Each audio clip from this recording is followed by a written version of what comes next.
Qué gusto que anden por acá con nosotros en esta madrugada. Muchísimas gracias. Es Noche de Crónicas. Y como siempre tenemos muy buenas crónicas. Y vaya, vaya que hay bastante información. Estamos en este momento en vivo también a través de nuestra cuenta de TikTok, Crónicas con Oscar. Ahí estamos, Crónicas con Oscar. En nuestra cuenta de TikTok, ahí nos estamos saludando, por supuesto. Los amigos, a mi estimado Emma, ahí anda el buen Emma de Mundo Paranormal, le mandamos un abrazo al buen Emma. Y recuerden que también será grabado para nuestro canal de YouTube. Así que saluden a todo mundo porque vamos a grabarlo y lo vamos a postear. De igual manera, a toda la gente que nos está viendo en este momento, muchísimas gracias. A toda la gente que nos anda apoyando en todo este tiempo, gracias de verdad de todo corazón. Muchas gracias por ser parte de Crónicas, por ser parte y estar aquí con nosotros, como siempre, en esta madrugada. Si nos estás escuchando y quieres vernos también, lo estamos haciendo, lo estamos transmitiendo completamente en vivo desde la cabina. Ya lo sabes, te metes directamente a Crónicas con Oscar Guarneros en TikTok, y ahí estamos, por supuesto. Y de igual manera para toda mi gente chula ahí en YouTube, estamos también, por supuesto, en este video donde tenemos mucha información. Pero también tenemos crónicas muy interesantes que vamos a platicarles, que vamos a contarles. Y en lo que más gente está directamente ya llegando aquí con nosotros, por más que busqué información sobre algo que se decía que iba a acontecer en la presentación de Brasil, nada más que no hubo, no sé, reportes foráneos, no sé, algunos reportes alrededor de este acontecimiento, qué iba a pasar, se iba a presentar Brasil. Una vidente dijo que el día 24, o sea, el día que jugó Brasil, pues iba a presentar ya una nave alienígena, ¿no? Y no, al parecer, no ha habido absolutamente todavía nada. Saludo muy especial a toda la gente que se anda uniendo en este live, muchísimas gracias. A toda la gente que anda por acá con nosotros, como siempre, que anda desvelándose, que anda, trabajando, que anda por gusto, que andamos también celebrando. Eso está muy padre, eso está muy padre. Pero nos vamos ya directamente a Crónicas, cuando son las 2 de la mañana con 33 minutos. Un servidor, Oscar Guarneros, La Perica, te da la más cordial de las bienvenidas, pero también te agradece el hecho de que estés hoy aquí con nosotros y el día de hoy tengamos para estas crónicas que en serio vienen bastante buenas, bastante buenas. Sí, hice un recopilatorio de las crónicas que nos han hecho el favor de mandarnos. Son bastantes crónicas,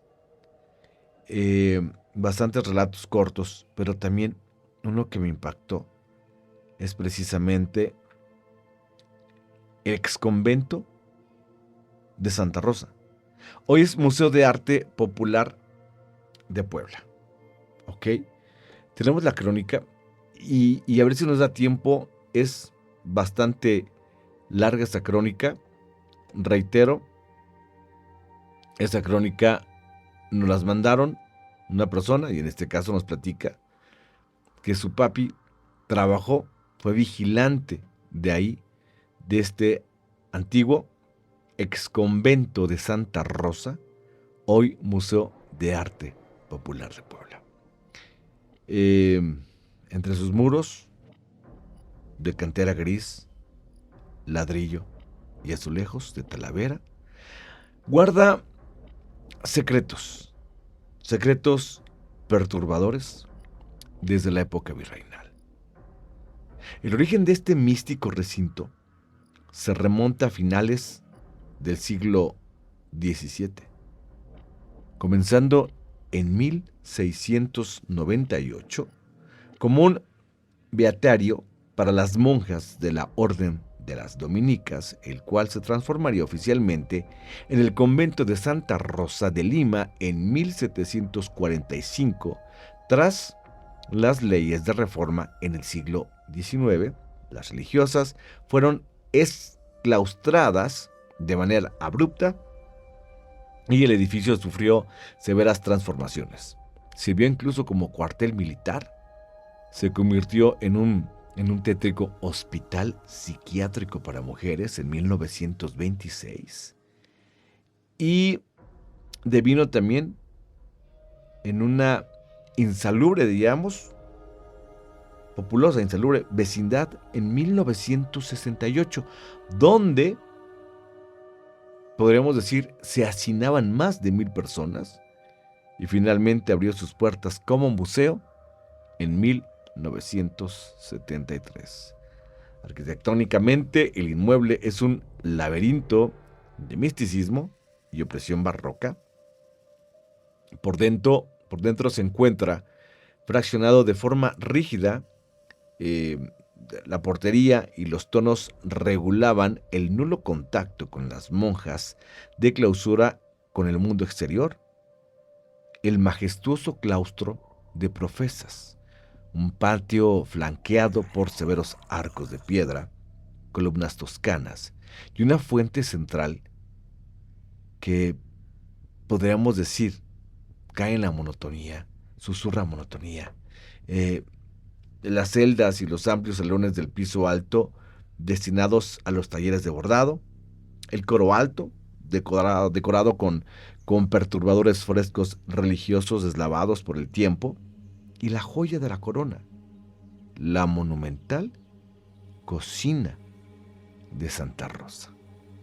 Es una bóveda rectangular que está completamente revestida por cerca de 18,000 azulejos de Talavera, coronada por tres impresionantes cúpulas de pañuelo y equipada con hornos, con fogones, con braseros y el tétrico pollo chocolatero, lugar donde, según la historia popular, Sor Andrea de la Asunción creó el mole poblano.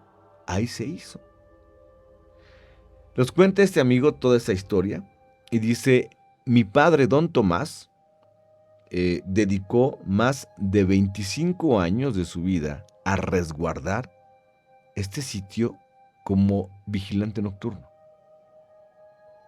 El relato que te mando, Peri, es sobre las bitácoras que mi padre hizo y las crónicas de horror que él experimentó en carne propia cuando las luces del museo se apagaban. Él, decía mi padre, se tenía que enfrentar a densas capas de energía que la reclusión, la demencia del manicomio y lo que había cuando trascendían en intramuros que dejaron incrustadas bajo los cimientos de Santa Rosa. Hay un tipo, dice por acá, de silencio, Peri, que no es la ausencia de ruido, decía mi papá, sino que es de soplos antiguos que esperan el momento justo para manifestarse. No siempre se manifestaban, pero cuando lo hacían, vaya que rompían el silencio. Mi padre, Tomás, dice que cada noche, a partir de las 10 de la noche, cuando ya se cerraba absolutamente todo, el portón de madera del exconvento de Santa Rosa ya se sentía extraño. Podría decirse que a horas de la madrugada solía cubrirse con una neblina que, en serio, hay que ver el centro histórico de Puebla a esa hora para entender que existe una neblina que la puedes llegar a ver por las lámparas. Y esa misma neblina se colaba al exconvento a donde trabajaba mi señor padre. Él decía que había una persistente humedad y el olor era penetrante. La cera quemada era increíble cómo aún llegaba a oler. Te puedo decir una cosa, mi padre no era un hombre impresionable. Él había sido militar cuando era joven. Estaba acostumbrado a la disciplina, estaba acostumbrado a la oscuridad profunda del campo y a la soledad de las guardias. Sin embargo, siempre me decía que la soledad que se experimentaba dentro de ese exconvento no se parece a ninguna otra. Él siempre decía que no estaba solo. Y creo que no se refería solamente a las presencias, a las energías del lugar, sino también a la arquitectura que estaba diseñada explícitamente para que todo ese lugar estuviese completamente aislado. Mi papá cuando trabajaba solamente tenía una linterna, era una linterna de gran tamaño. No sé si llegaste a conocer esas linternas Peri que eran grandes, sí es cierto, de pilas de esas gordas que le metías y ese era su linterna. Tenía su juego de llaves normal y también un juego de llaves enormes de hierro forjado, que siempre que caminaba mi señor padre se escuchaba el ruido porque chocaban con su cinturón.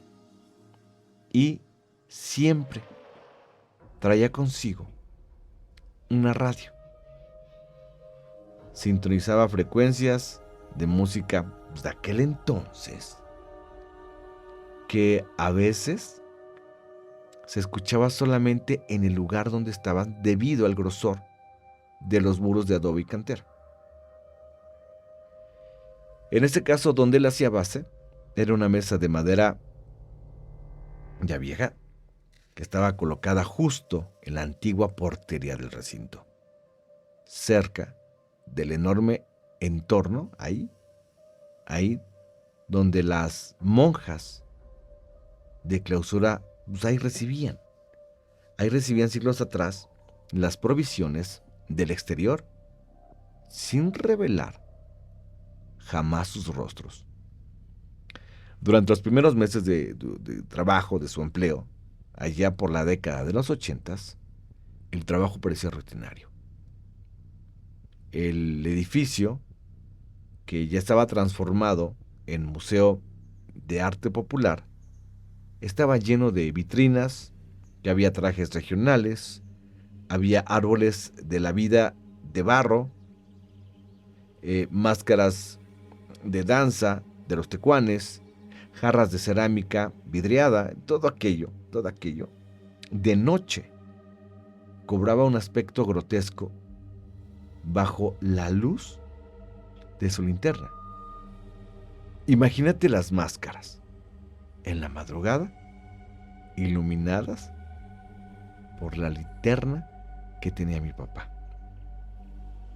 Las figuras de cera, y en este caso de madera, parecían estirar sus facciones cuando la luz pasaba de largo.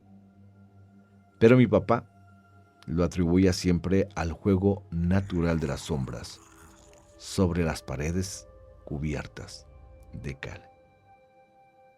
La verdadera naturaleza de Santa Rosa se le reveló de golpe durante su primer año. Él me platica que eran cerca de las 2 de la mañana de un martes de noviembre. Mi padre se encontraba sentado en su mesa, tomándose su café, cuando de pronto, en su radio, comenzó a escuchar o a emitir una estática muy fuerte. Perdió la señal completamente.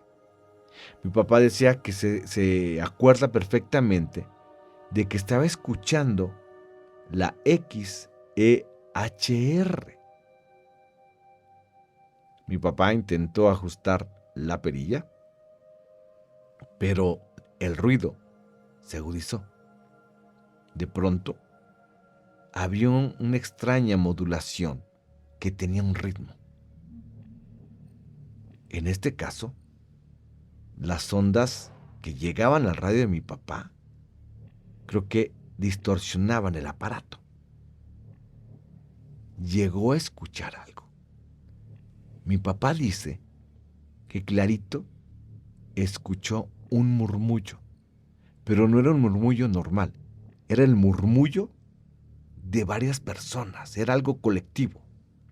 No eran voces claras, sino que era el sonido arrastrado de un rezo en latín.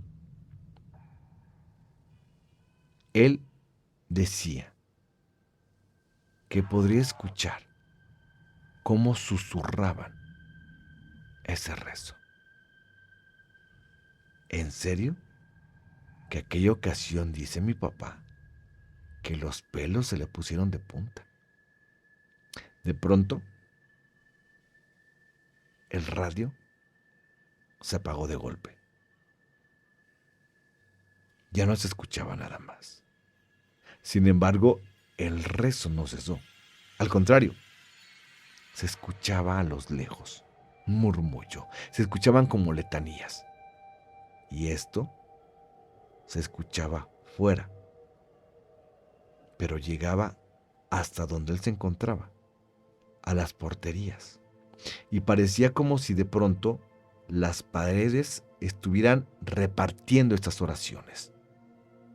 Decía que él se imaginó cómo las monjas dominicanas rezaban. Mi papá se puso muy nervioso y sentí como, lógicamente, mi corazón empezó a latir más fuerte, pero agarré mi linterna, se puso de pie y empezó a caminar hacia donde se encontraba el sonido. De pronto, el sonido como que se fue retirando. Era como si una presencia invisible llevase un aparato y mientras mi papá caminaba, este aparato se lo fuesen llevando. Pero en realidad no había nadie, no había ningún aparato, solamente esos murmullos o esas oraciones que se iban apagando poco a poco mientras mi papá caminaba a descubrir qué era o quién ella. Durante esa primera noche, mi padre comprendió que ahí pasaba algo raro. ¿Ok? Él decía, para mí, esos muros contenían memoria. Y algo bien importante que decía mi papá, parecía como si fuesen prisiones que el tiempo no había logrado no solo olvidar, sino disolver. Mi papá tenía un recorrido que era obligatorio de la vigilancia, exigía que mi padre caminara 3 veces por noche alrededor del claustro de profesas, este patio central que está rodeado de 2 pisos de arcadas barrocas. Se volvía un pozo de sombras cuando la luna quedaba oculta por las nubes poblanas. En el centro, la vieja fuente de piedra goteaba de manera irregular y bien que se escuchaba el de mi papá, un cloc, cloc, cloc. Ese sonido era como algo en la oscuridad, era como un metrónomo. Se escuchaba claramente ese sonido. Para subir a la planta alta, donde se localizaban los salones de exposiciones temporales y el acceso al coro alto de la antigua iglesia, Debía subir por una imponente escalinata de cantera gris. Los escalones estaban desgastados en el centro, mostrando sutiles depresiones cóncavas provocadas por los pasos de miles de mujeres. Una y otra vez pasaban, una y otra vez, y esto lógicamente a lo largo de los siglos. Subieron, bajaron, y lógicamente se desgastaron. Fue en el segundo piso, justo en el pasillo que colinda con las antiguas celdas de castigo, donde mi padre experimentó el fenómeno de los vigilantes que le llegaron a contar. Le llamaban las telas. Una noche, mientras caminaba pegado al muro para evitar que sus pisadas resonaran demasiado en el patio inferior,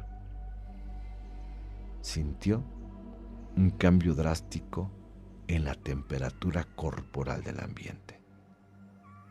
El aire se volvió tan frío que su respiración comenzó a condensarse en pequeñas nubes blancas frente a sus ojos.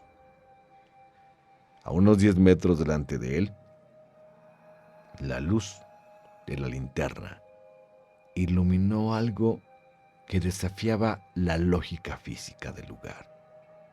Un remolino diminuto de polvo y hojas secas comenzó a girar sobre las losas del piso. De la nada, un sonido inconfundible rasgó el silencio.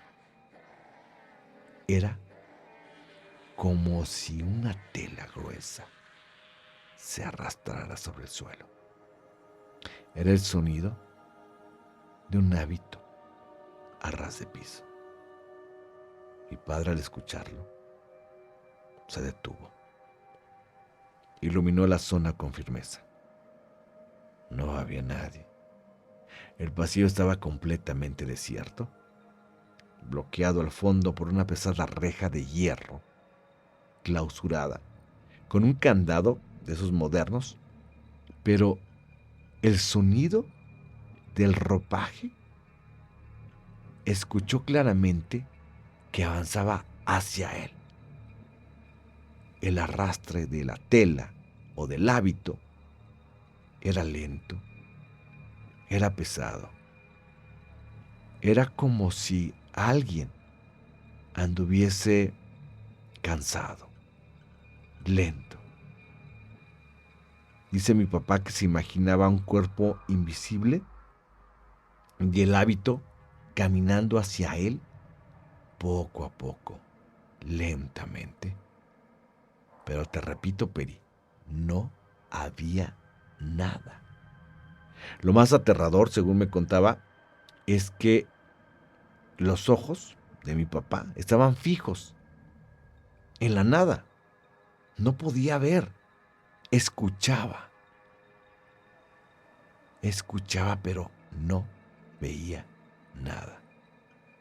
De pronto, en las ventanas de los salones de arte popular, vio cómo las cortinas empezaron un balanceo de un lado a otro.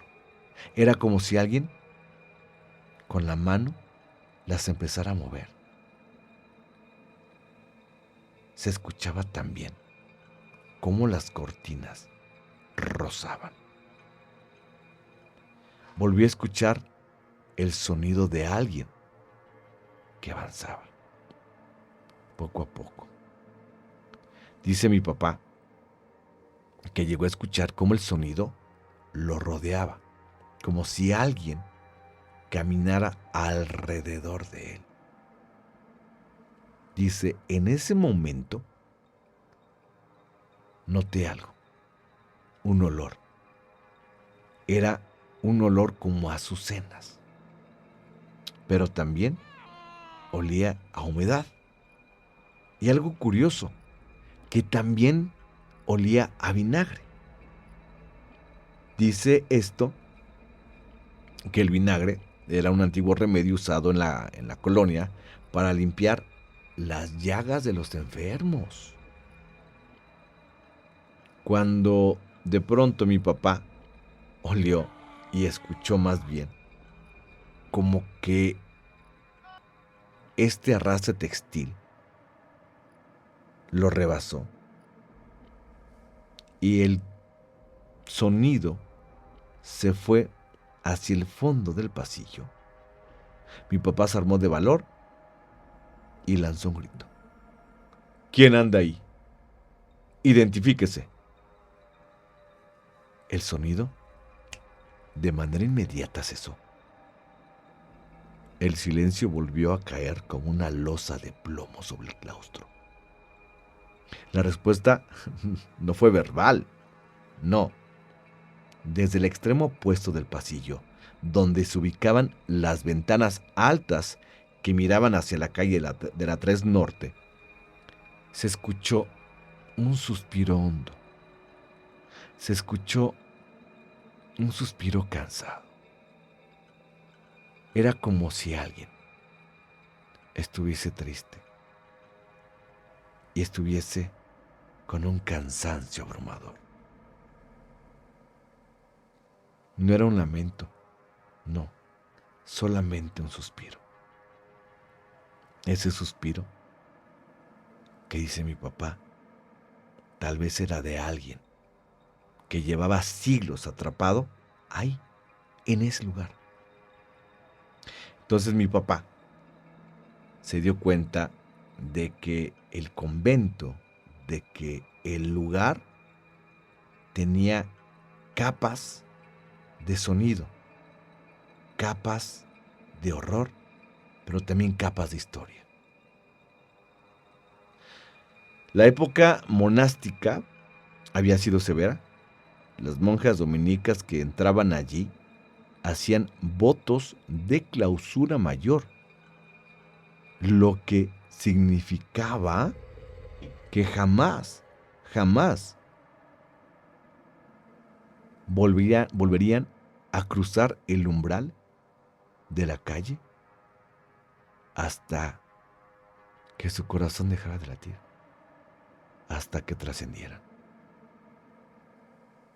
Sus cuerpos eran enterrados bajo las mismas losas que pisaban, en criptas ocultas bajo el suelo del convento. Mi padre caminaba literalmente sobre los huesos de aquellas personas que se negaban a abandonar el único lugar que conocieron en vida. Aunque, si lo miras así, Peri, era su propia prisión. Lo triste era que en vida estaban recluidas y en lugar de tener una libertad cuando trascendían, seguían recluidas, seguían atrapadas. Esas historias de estas monjas eran trágicas. Mi padre siempre afirmó que la energía más violenta, errática y peligrosa del complejo provenía de una época mucho más reciente y oscura. El año de 1926, cuando el régimen post-revolucionario convirtió el inmueble despojado en el Hospital Psiquiátrico para Mujeres de Puebla. Para la psiquiatría de los años 20, los métodos de tratamiento rozaban la tortura médica, camisas de fuerza, encierros prolongados en cuartos oscuros, baños de agua helada a presión para calmar la histeria y un hacinamiento brutal. Las antiguas celdas coloniales, diseñadas para la meditación mística, se transformaban en celdas de aislamiento acolchadas, donde muchas perdieron por completo la cordura antes de trascender por enfermedad o negligencia. Mi papá guardaba con terror, un terror particular, la zona norte del edificio. Un sector decía que eran cuartos interconectados que en la actualidad funcionan como bodegas de mantenimiento, salas menores de exhibición de textiles regionales, y en tiempos del hospital, ese pasillo albergaba a las pacientes consideradas crónicas y violentas.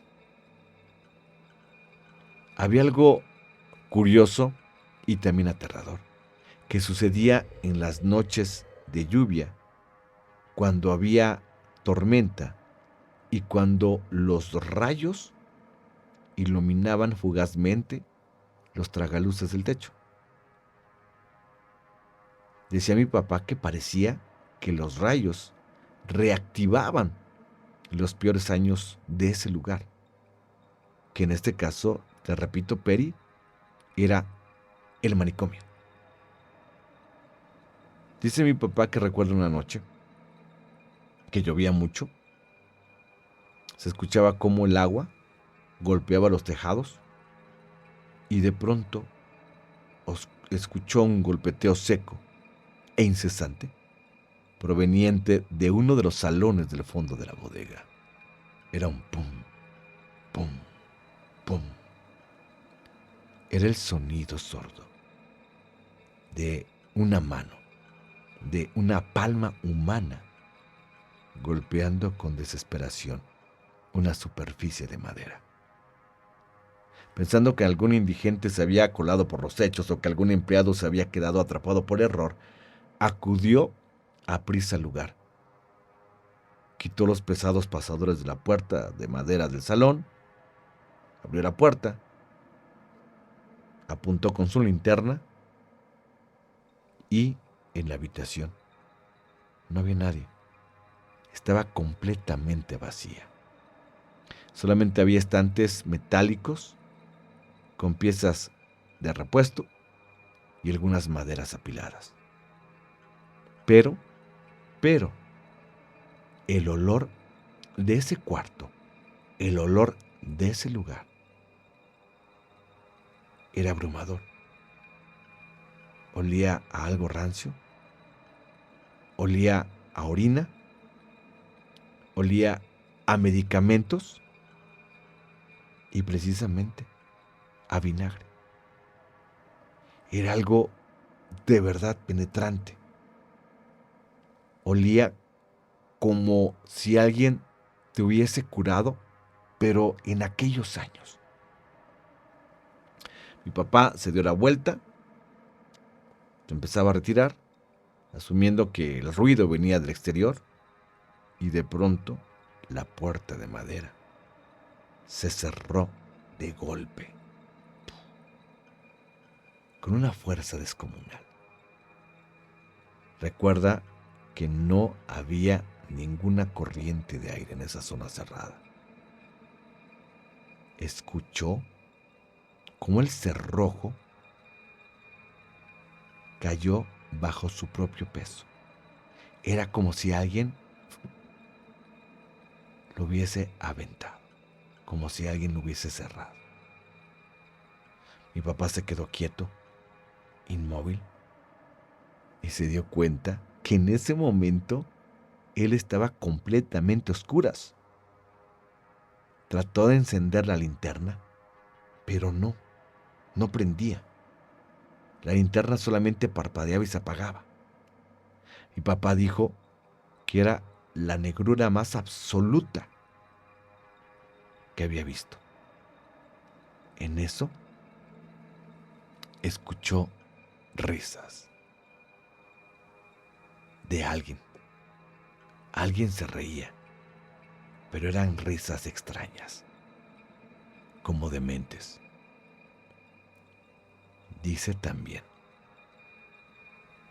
que a los pocos segundos de escuchar esas risas, sintió cómo de los bordes de su camisa del uniforme lo empezaron a jalar.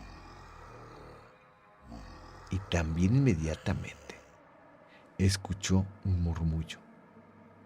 Alguien se intentaba comunicar, alguien hablaba o alguien platicaba con alguien más.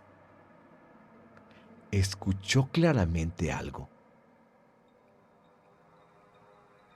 que dijo: sácame de aquí, Tomás, sácame de aquí. Mi papá seguía parado, aterrado, y de pronto se escuchó un llanto que decía: el doctor ya viene con las agujas. Mi papá lo que hizo, fuera de lo que él realmente quería hacer, correr. Corrió. Le dio mucho miedo. Tanto miedo. Te decía en un principio, Peri, que mi papá no era una persona que se impresionara. No era una persona que yo dijera, es un miedoso. No. Mi papá era envalentonado. Pero en ese momento, él me dice que el miedo lo consumió. Y lo primero que hizo fue correr. Corrió, salió, y cuando logró salir de ahí, lo que hizo fue, cayó de rodillas. Empezó a rezar. Las manos se las llevó a la cara. Trataba de recuperar la cordura, de respirar. Y hasta que lo logró levantarse. Apuntó nuevamente con la linterna y no había nadie. Nadie. Algo curioso que me dice mi papá es que se revisó el uniforme, se lo revisó para ver qué pasaba, que lo habían jalado, y descubrió que tenía manchas. El uniforme de mi papá lo habían manchado. ¿Qué fue? Había unas delgadas líneas rojas que mi papá imaginó que era precisamente ese líquido rojo. Mi papá, cada vez que llegaba a esa zona, a esa bodega, intentaba evitarla. Como pudo, mi papá consiguió un crucifijo de plata y siempre llevaba un frasco de agua bendita escondido en el bolsillo de su chamarra. Déjame platicar que para finales de la década de los 60, el edificio fue abandonado por las autoridades de salud y cayó en manos de paracaidistas y familias de escasos recursos.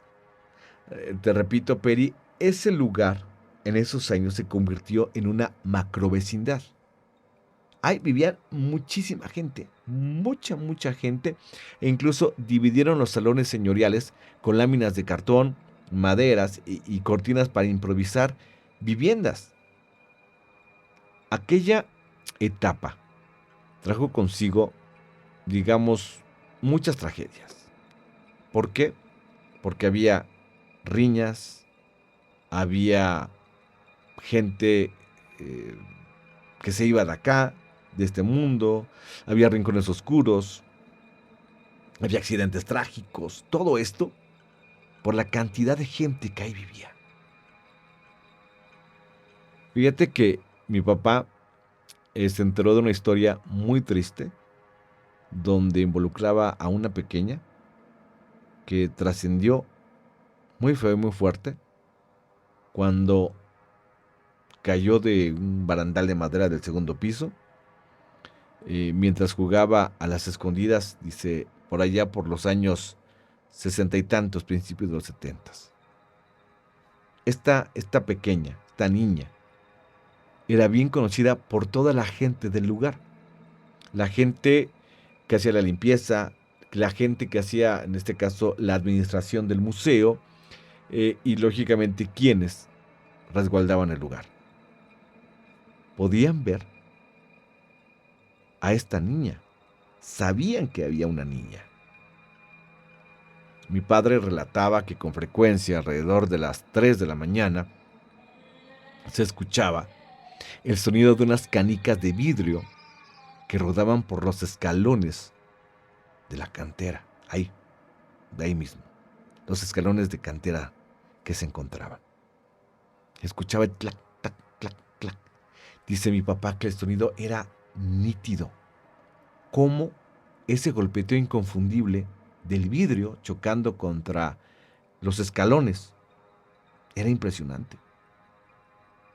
En una ocasión, pues mi papá, intrigado, cansado, de que a veces había travesuras, que a veces le movían cosas de su escritorio, pues mi papá decidió confrontar al espíritu. Se colocó al pie de la escalera principal y a los pocos minutos vio descender por la escalera una canica de color azul. Rodó, saltó escalón por escalón y se detuvo la canica a centímetros de sus botas.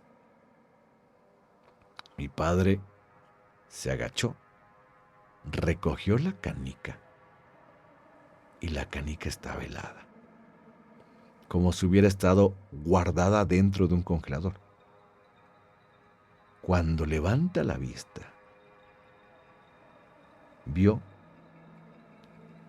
que estaba sentada en el pasamanos de madera del segundo piso la silueta de una niña de aproximadamente unos 6 años. Llevaba un vestido blanco, y ese blanco de popelina, muy desgastado. Estaba el vestido manchado de hollín, típico de los niños que habitaban ahí la vecindad, y su cabello estaba trenzado. Al principio, la oscuridad no le permitía ver bien sus facciones, pero cuando, en este caso, este espectro giró la cabeza hacia abajo para mirarlo directamente a los ojos, mi padre dice que sintió cómo se le doblaban las piernas. Sí, todo estaba bien, excepto que no tenía ojos. Solamente había 2 agujeros negros, profundos. Mi padre empezó a temblar, sobre todo cuando este ser le sonrió. Y este ser, por imposible que parezca, le dijo: ¿quieres jugar conmigo, Tomás? ¿O bajo por ti? Mi padre, el hombre valiente, intentó gritar. No pudo. La canica la aventó al piso. Retrocedió lentamente. Cruzó los dedos en señal de protección. La canica rodó sola. Y de pronto, la silueta de la niña que estaba en el barandal desapareció. De pronto llegó a escuchar, a lo lejos, una risa infantil, y que sabía perfectamente que era de la niña. De todas las estancias Peri del exconvento de Santa Rosa, la cocina es la más imponente y la que resguarda el misticismo más denso. Tiene miles de azulejos de Talavera que brillan con una luz azulada muy particular. Y más aún cuando la luna entra por los grandes ventanales. Mi papá decía que ese espacio era el epicentro de muchos fenómenos. Y principalmente ahí era donde las religiosas se reunían, pues, lógicamente, para comer o para hacer la comida. Se dice que los azulejos de Talavera fueron colocados no solo como un adorno o un regalo del virrey, sino como una especie de enorme sello místico y una barrera protectora para contener lo que las monjas dominicanas hacían allí dentro. En la época de la colonia, la cocina no solo era un lugar para preparar alimentos ordinarios, era, digamos, un laboratorio donde las monjas pasaban horas mezclando ingredientes de la tierra, que pues, lógicamente con restos en ocasiones, y para tener platillos diferentes. Buscaban, según dicen, canalizar visiones divinas a través de los aromas y los sabores.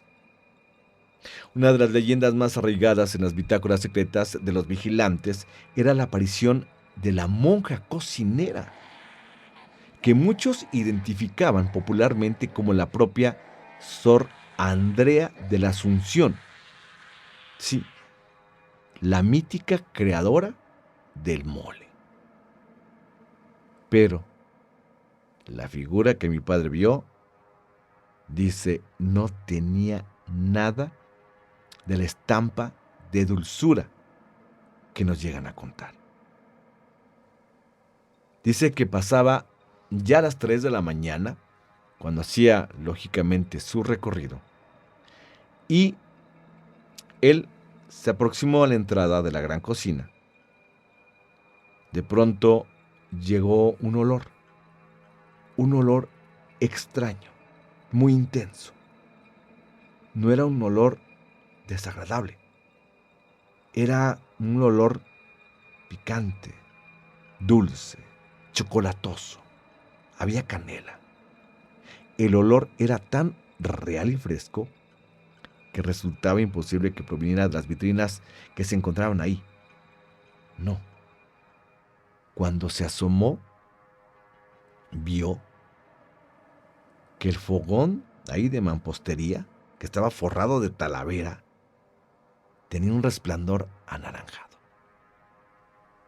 Mi papá dice que ese resplandor iluminaba los azulejos.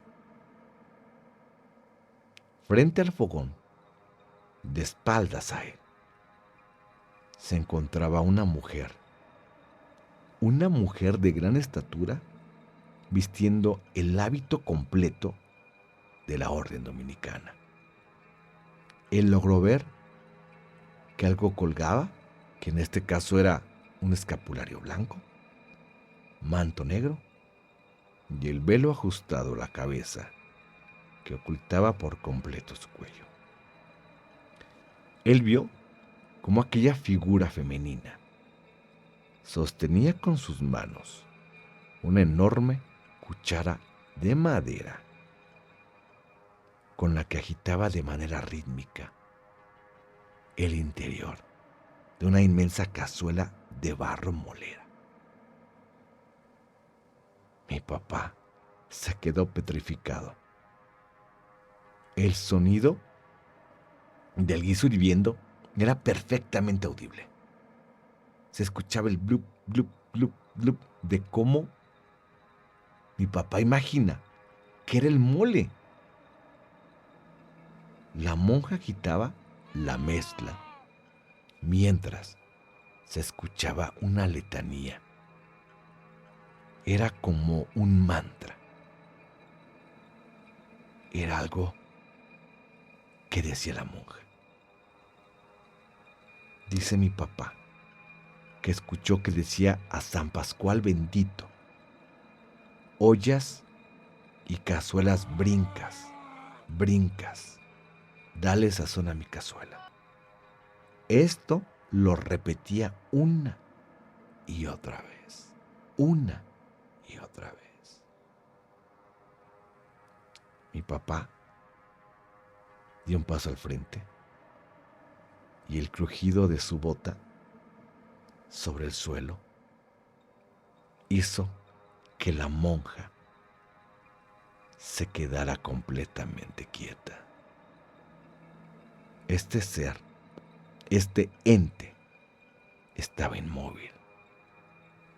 Mi papá se imagina que la monja estaba viendo hacia abajo, tratando de escuchar qué es lo que era. Porque para la monja parece ser, mi papá era el intruso. Luego, la monja empezó a girar poco a poco. Mi papá no sabía qué hacer. Sentía mucho frío y mucho miedo. De pronto, cuando este ser comienza a girar, desaparece. Al igual que la luz que se encontraba, de igual manera, se apagó. Mi papá no da crédito a lo que pasó aquella vez. ¿Por qué?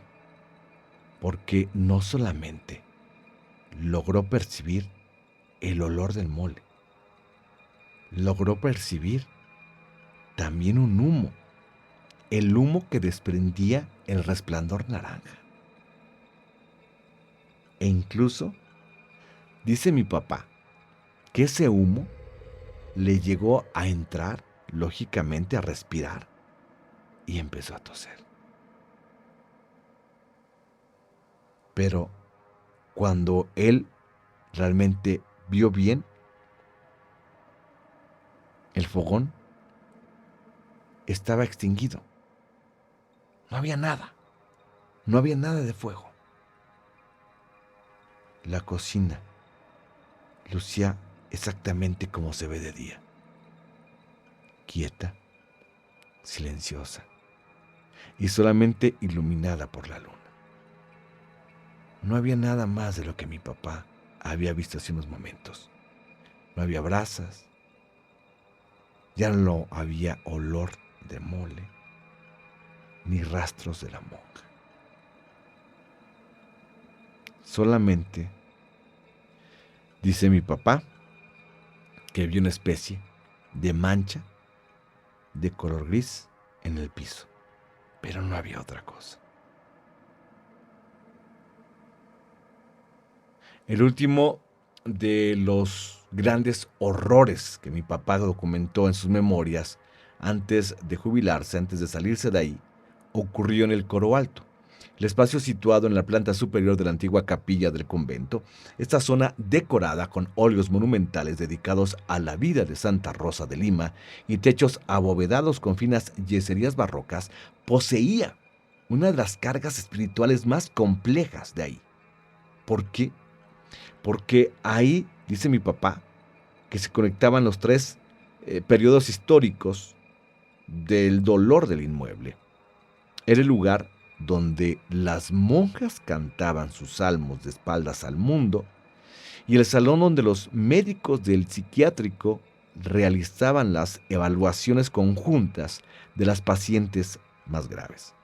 Y era el espacio donde varias familias de la vecindad instalaron sus camas colectivas, sufriendo, lógicamente, un frío tremendo en invierno. Había enfermedades respiratorias, había mucha gente que no lo aguantaba, principalmente la gente adulta, y se iba. Dice mi papá que una noche de octubre, que coincidía con las fechas de ofrendas tradicionales que el museo acostumbraba a colocar en sus salas principales, mi papá realizaba su recorrido. Pasaban ya las 4 de la mañana y se aproximó a una gruesa puerta de madera que daba acceso más bien al coro alto. Escuchó un lamento coral que difería de los rezos individuales que de pronto él ya había escuchado.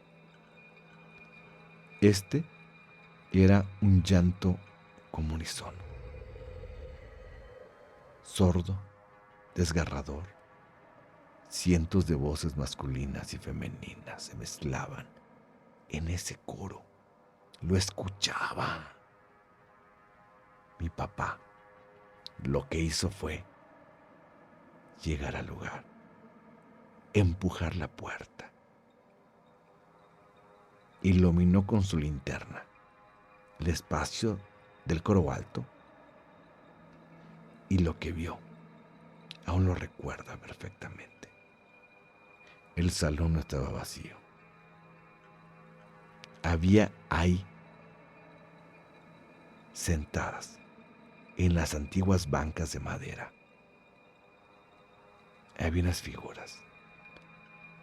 Algunas las vio arrodilladas, otras más de pie. Pudo distinguir con claridad que eran monjas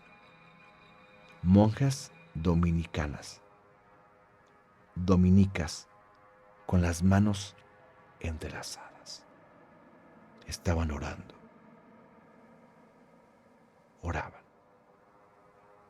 Vio mi papá claramente como una figura, con lo que él llama que se le figuró una camisa de fuerza. Cómo se movía este ser. Y de pronto llegaba a escucharse un golpeteo. Era como si alguien precisamente se estuviese pegando una y otra y otra y otra vez. Ahí, todas esas almas compartían un rasgo común. Miraban hacia el fondo del coro, donde había una cruz de madera empotrada ahí en el muro de fondo. Dice mi papá que dentro de esa negrura podía ver precisamente estas sombras que estaban aún más oscuras que la propia oscuridad que estaba en el lugar. Sobre todo, los sonidos de alguien que se golpeaba. De pronto, como siempre, los lamentos, el ruido, cesó. Y todo se quedó completamente solo, excepto por un aire gélido que empezó a invadir el lugar. Mi papá no estaba acostumbrado ya, pero él sabía que eran muy comunes estas cosas. Hasta ese momento no había ningún tipo de agresión de estos seres o de estas monjas, pero que él sabía perfectamente que de un momento a otro esa agresión iba a ocurrir. Mas, sin embargo, no ocurrió. Mi papá muy frecuentemente escuchaba el Don Tomás, venga, Tomás, venga. Escuchaba cómo caminaban, cómo subían o bajaban las escaleras. Mi papá una ocasión dice que se sentó en su mesa y de pronto empezó a notar cómo había frío, cómo había voces. Lo que hacía mi papá era apretar el crucifijo de plata contra su pecho. Rezaba y esperaba solamente que los susurros se callaran. Lo único bueno de todo esto era cuando los rayos del sol atravesaban el portón de allá de la 3 Norte. Todo quedaba en completa calma. La noche se había ido. Los espíritus ya no estaban. Y así, en muchas ocasiones, mi papá me cuenta que logró ver aquellas sombras. Pero lo que más le impresionaba era el sonido, eran los rezos, era el murmullo y sobre todo el olor que aún existía en ese lugar. El lugar, Peri, es hermoso bajo el sol. Pero, sinceramente, nadie sabe lo que pasa realmente ahí cuando el sol se pone. Cuando el sol se va, las cosas cambian completamente. Empleados van, empleados vienen, pero cada una de las personas que ha estado ahí tiene una historia que contar, porque el museo no está solo. Detrás de las puertas de madera hay algo, hay alguien, hay seres que no pertenecen a nuestro mundo, sino que pertenecen a ese mundo. Hay mucho dolor y hay muchas almas que jamás pudieron salir de ahí. Siguen ahí mismo, encerradas, como desde el principio. Saludos, Peri, espero te haya gustado la historia de que, te repito, no es mía, es de mi señor padre.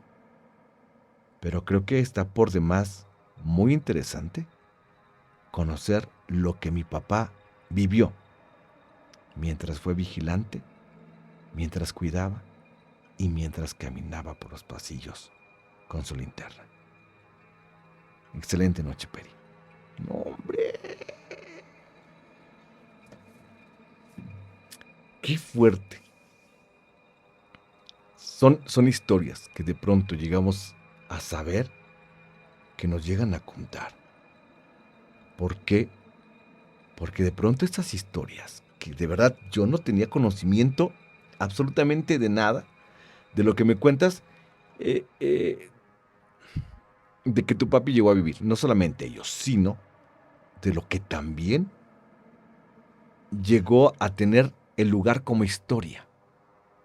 La historia de que fue psiquiátrico, de que hacían votos de clausura, es decir, qué impresionante. Ese voto de clausura era el hecho de que jamás, nunca volverías a salir. No. Desde Culiacán un saludo muy especial. Hola, saludo hasta Culiacán. Un abrazo con mucho cariño. Qué impresionante. No me imagino, imagínate si de pronto, cuando tuvimos la pandemia, de pronto no salías, ¿no? Que duró, ¿no?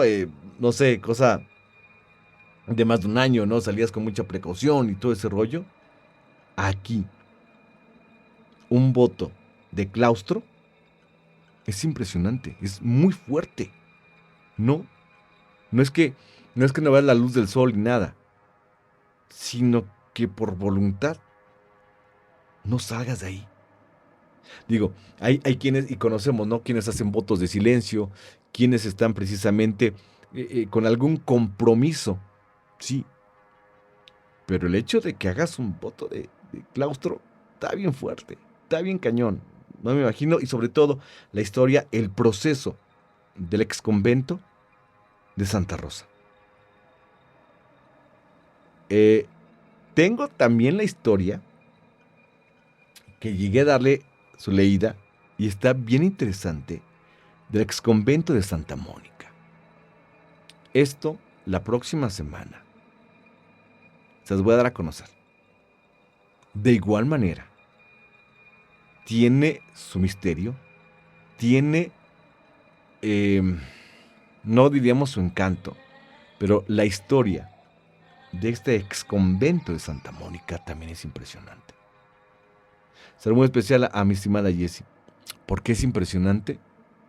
Porque no sabían que había un convento hasta que de pronto un investigador dio con él y de manera accidental se dieron cuenta que había un convento. ¿Por qué? Cuando llegan a revisar, hay paredes. No pasa absolutamente nada. Los cuartos son perfectamente normales. ¿No? Pero después les voy a platicar esa historia. Está bien interesante. Está también muy fuerte. Y de esa historia que desconocemos, se desprenden lógicamente más cosas. ¿Como cuáles? las crónicas, estas historias también de terror, y es lógico hasta cierto punto, de que estos seres, los que habitan ahí, no pueden salir. Qué fuerte que el hecho de cuando tú crees que 3 de la mañana con 36 minutos, qué fuerte cuando tú crees que hay un punto en el cual eres libre, vas a salir. No es cierto. ¿Por qué? Las exconventi. Ahora yo tengo algo que contarte y que me pasó del convento de Santa Mónica. Cuenta, Pati, cuenta, Pati. Que cuando pues, haces tu voto de claustro, ¿vale? De pronto haces el voto de claustro. Cuando ya llegas a trascender, pues dices, ya soy libre, ¿no? Ya, a ver qué sigue, ¿no? A ver qué sigue. Resulta ser que te quedas ahí encerrada. No, sí está bien cañón. Y de verdad, a ver, Pati, ¿nos puedes contar, Pati, que nos está mandando por acá un mensaje a través de nuestro TikTok? También el exconvento franciscano de Tecamachalco. Travieso, voy a checar ese, a ver qué tal está. Voy a investigar, mi hermano. Y Pati, a ver si me puedes contar por acá la historia, si es que tienes un poquito de tiempo. Nosotros seguimos aquí en Crónicas, y a toda la gente de verdad que por acá también nos está viendo en este momento a través de nuestra cuenta de YouTube. Muchísimas gracias. De verdad, esto es lo que tenemos aquí en Crónicas, lo que tenemos las noches que hacemos en vivos, las crónicas que nos cuentan, y lo puedes hacer también directamente a través de nuestro canal, o también de igual manera a través del correo crónicasconoscar@gmail.com. Repito, crónicasconoscar@gmail.com. Va que va, para que no se haga tan fuerte este video. A la gente de YouTube les mando un fuerte abrazo, con mucho cariño. El próximo video estaremos haciendo, lógicamente, y comentando sobre el exconvento de Santa Mónica, así que no te lo vayas a perder, no te lo pierdas por nada. Y nosotros seguimos aquí en nuestra cuenta de TikTok, Crónicas con Oscar Guarneros. Les mando un fuerte abrazo, así que bye bye.